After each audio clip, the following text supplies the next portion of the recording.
Vamos falar sobre o acidente, então. Olha, realmente nós fomos aqui tomados por esse assunto, pela sensibilidade do assunto, pelo sofrimento dessas famílias. Quase 40 famílias, quase 40 maridos, esposas, pais, mães, filhos, passando por um desespero imenso, imenso neste momento.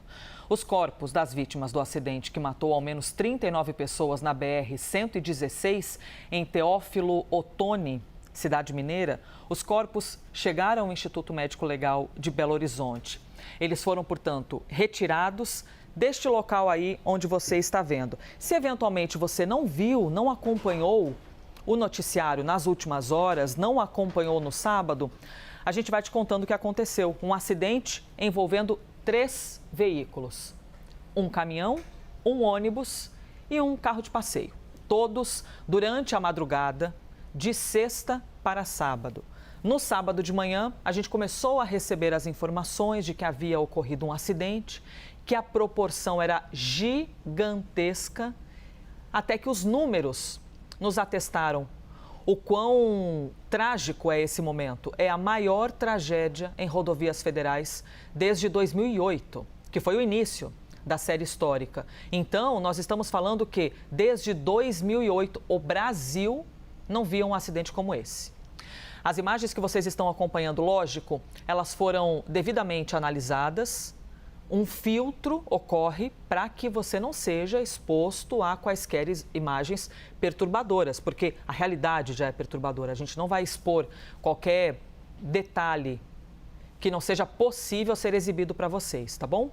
Esses vídeos foram feitos após o acidente, aí já são algumas horas depois. Vocês estão vendo que já é dia, está tudo claro, tem a população ali em volta observando o que aconteceu. Os parentes dessas vítimas não são as pessoas que estavam ali em volta, observando o acidente. Eventualmente poderia ter algum conhecido, isso não pode ser descartado, lógico. Mas os parentes são majoritariamente de São Paulo e da Bahia. Porque é um ônibus de viagem que saiu da rodoviária do Tietê em direção à Bahia. E é uma viagem bastante longa, né? Tanto que saiu 7 da manhã de São Paulo na sexta-feira e o acidente foi por volta de 3 da manhã da madrugada de sexta para sábado no território mineiro. Ainda seguindo viagem para a Bahia, ou seja, a viagem já ia completar 24 horas e eles não tinham chegado ainda no destino final.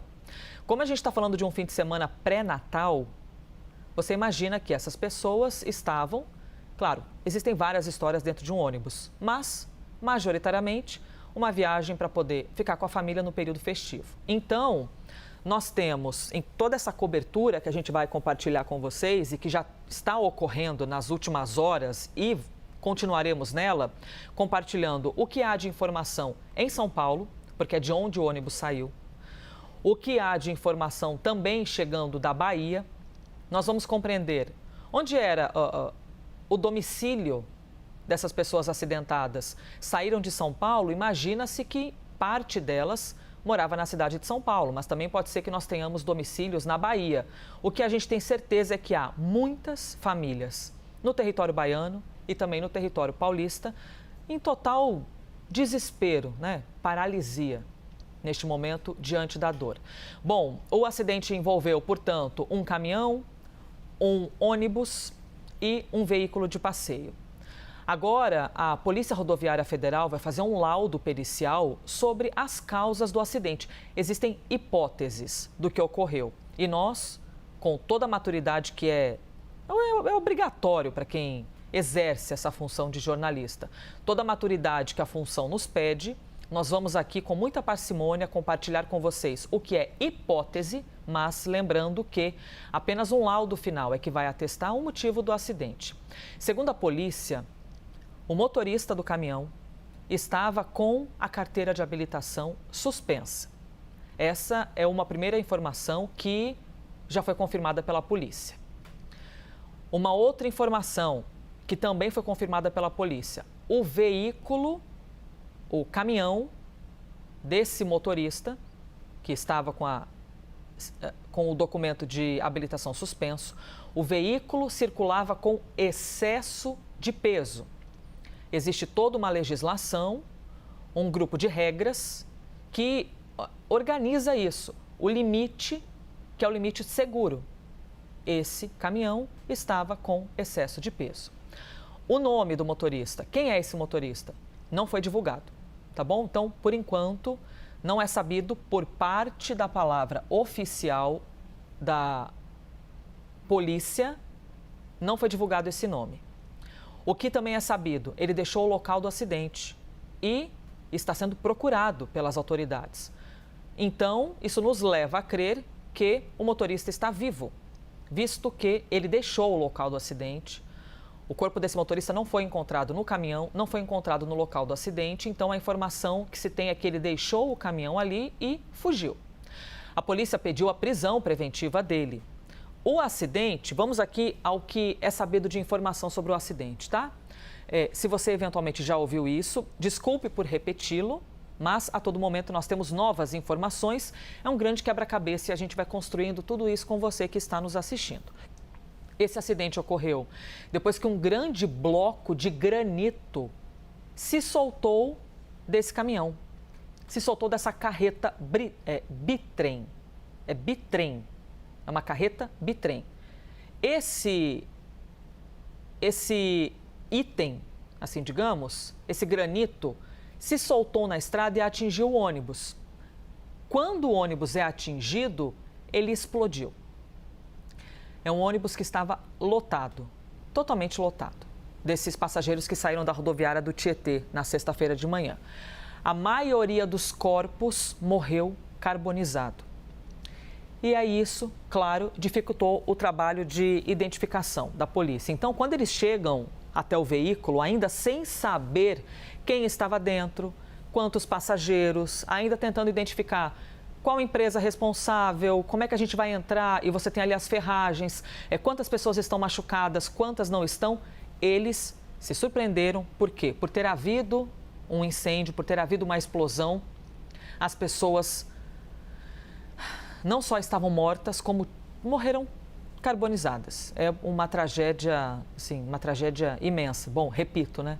É a maior tragédia rodoviária desde 2008, quando começou essa contabilização, essa série histórica. Outras 13 pessoas saíram com vida do veículo e foram encaminhadas para atendimento médico na região. O que a gente vai compreender aos poucos é qual parte do ônibus ficou mais deteriorada.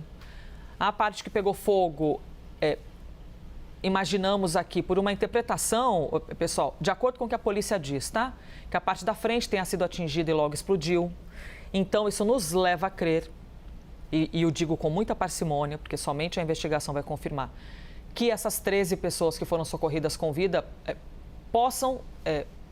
estavam sentadas mais ao fundo do ônibus e foram retiradas com vida. Aos poucos, nós vamos compartilhar com vocês o estado de saúde de cada uma dessas pessoas, tá? Para poder compreender o tamanho da gravidade desses passageiros que estavam dentro do ônibus. Esses corpos, portanto, chegaram ao IML de Belo Horizonte. Pelo menos 39 pessoas morreram na rodovia. E um ônibus costuma ter ali um espaço de 42, 43 lugares, mais o motorista, né, totalizando 44 lugares. Ou seja, o ônibus estava lotado. E nós sabemos, um ônibus geralmente tem adultos, crianças, idosos, casais, famílias inteiras. Então, assim, repito o que eu disse no começo do jornal. Nós gostaríamos de começar o jornal com notícias mais amenas, mas a realidade é, neste momento, aterrorizante para essas famílias. Eu não tenho outra palavra, tá? Para poder encontrar aqui para contar para vocês. Neste domingo, dia 22 de dezembro.